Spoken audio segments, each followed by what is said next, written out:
according to the Constitution, the Article 92 allowed, or it says that the age of the president should be 40.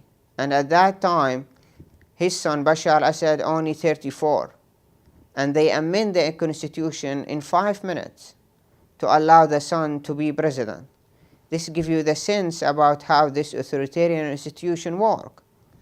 Despite all of that, as I said, the people, they feel that at least the son can bring some change, some hope to the Syrian after 30 years of dictatorship and fear.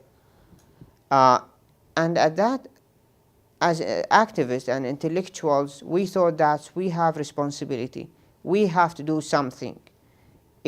Because there is no change coming from up to down. The change should be coming from the civil society, from down up.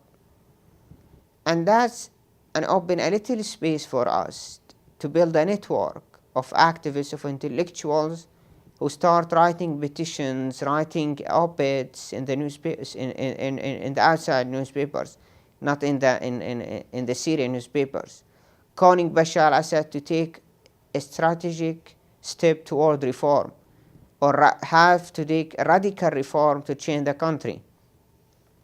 And then after that, we start opening our homes and apartments to bring more people to participate in the discussion about the role of the security forces, about political reform, human rights, and all of that. The Assad security forces, they felt threat of the growing of this movement, of Damascus Spring movement. This is why they tried after 9 months to put restrict on this movement.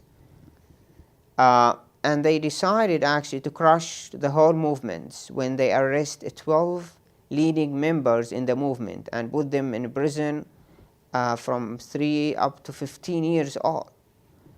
And that's put an end for the Damascus Spring movement. But at the same time, we continue our work, but under the ground, under the surface. We start building the networks of the activists.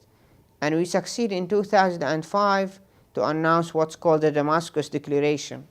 This is an umbrella, put all the opposition groups in one united group, called for democratic change in Syria. And again, in 2007, we succeed to elect a new leadership for the Damascus Declaration. The Assad regime put all of the leaders, all of the new elected secretary of this Damascus Declaration in prison.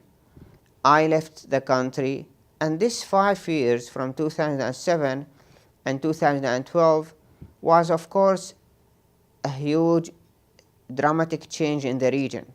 After the invasion of Iraq, what's happened in Iraq, the change of the regime of Saddam Hussein, and the side effect of that on his sister Ba'athi regime in Syria.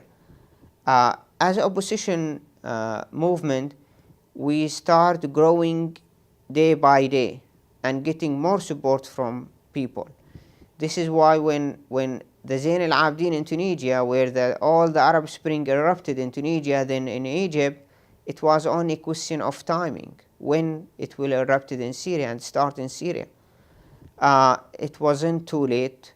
It started in March 2011 and it still continues the struggle for democracy and freedom.